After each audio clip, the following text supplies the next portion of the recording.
Dans cette vidéo, le son sera un petit peu moins bon que d'habitude, je m'en excuse, vous êtes au top, bon visionnage. Ok.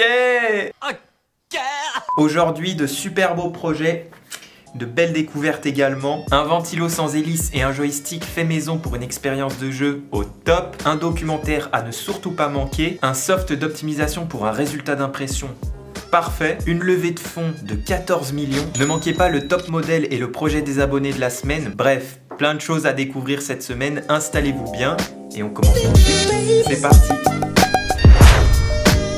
Vous le savez peut-être, une licence de jeu vidéo a refait surface après une bonne dizaine d'années et c'est le jeu Flight Simulator et dont les images me fascinent particulièrement. Et c'est un passionné qui n'a pas manqué à l'appel pour nous fabriquer un magnifique joystick imprimé en 3D, des manettes, des pédales afin de profiter d'une meilleure expérience de jeu. Il utilise un capteur à effet Hall pour jouer avec les champs magnétiques, des aimants et un petit Arduino. C'est vraiment bien pensé, en tout cas le montage est bien fait et ça semble fonctionner. Il a réalisé une petite vidéo test et franchement, il me régale avec ses belles images. Et le meilleur dans tout ça, c'est que le projet est open source, donc je vous laisse un lien dans la description pour ceux que ça intéresse. On passe à la suite.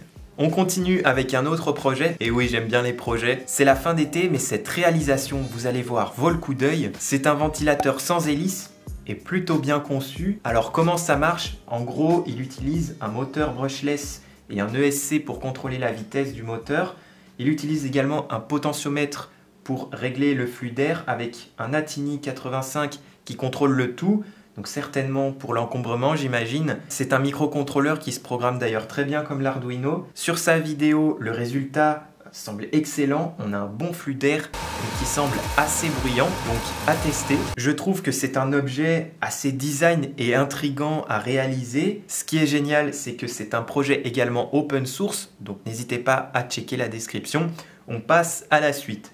Tout juste récemment, un excellent reportage sur l'impression 3D est passé sur la chaîne Arte. C'est super intéressant de voir comment les médias mettent en avant l'impression 3D. Donc c'est un reportage très accessible qu'on peut regarder en famille. Ce qui est bien, c'est qu'ils mettent aussi pas mal le côté start-up en avant. Ça, j'ai bien apprécié. Donc surtout, ne manquez pas le reportage. Il est disponible jusqu'au 27 septembre. Donc voilà, si vous ne savez pas ce que vous allez regarder ce soir, allez jeter un œil. Pour avoir de belles dents, vous le savez, on passe forcément chez l'orthodontiste et on porte souvent par la suite des bagues. Les bagues qui est un traitement qui est souvent long malheureusement. Eh bien l'entreprise Lightforce Orthodontist aux États-Unis a récemment fait une levée de fonds de 14 millions de dollars pour bousculer un petit peu les bonnes vieilles pratiques et proposer des bagues imprimées en céramique. Et ce nouveau procédé, cette nouvelle technique va en fait permettre d'adapter l'appareil sur mesure et par conséquent d'avoir une meilleure efficacité, d'avoir moins de douleur et surtout de passer par beaucoup moins de rendez-vous chez l'orthodontiste. Et ça, c'est vraiment très bénéfique, ça fait plaisir à voir. Ayant eu moi-même à 2 reprises le port des bagues, c'est vraiment agréable de voir l'impression 3D prendre de plus en plus de place dans cette sphère médicale. Voilà, super.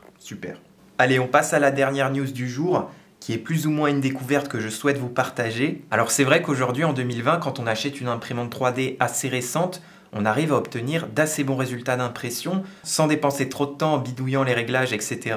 Mais quelquefois on a des difficultés et pour vraiment tirer du meilleur de l'imprimante 3D, j'ai découvert un software qui s'appelle 3D Optimizer et qui permet en fait d'optimiser les réglages d'impression et en fait d'aider l'utilisateur qui n'a pas forcément l'habitude à faire une série de tests qui va lui permettre d'avoir des impressions les plus belles possibles avec l'imprimante. Voilà, j'ai trouvé ça génial. En plus, le software s'adapte facilement avec les slicers qu'on connaît tous comme Cura, Simplify 3D. Alors pour ma part, je n'ai pas encore testé, mais il y a une possibilité d'essayer le software gratuitement. Voilà. Donc je pense que ça peut vous intéresser. Lien dans la description. Boum! Allez, top modèle de la semaine.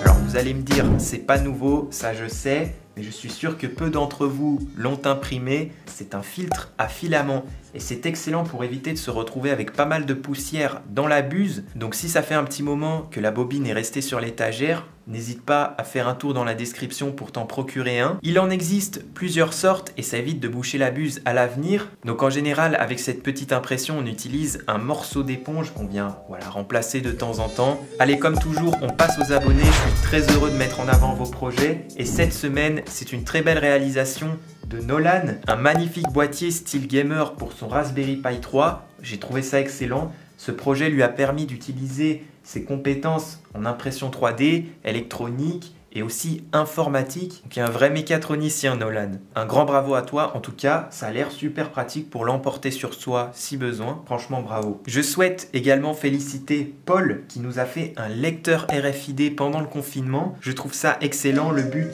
c'est un peu de permettre à ses invités de choisir la musique.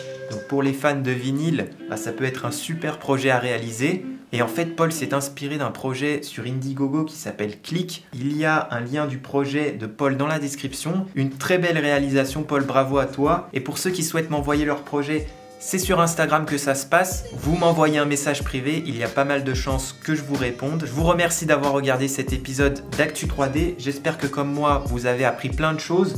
N'hésitez pas à liker, à me laisser un petit commentaire. Et puis moi, je vous retrouve très bientôt. Salut, c'était Thomas.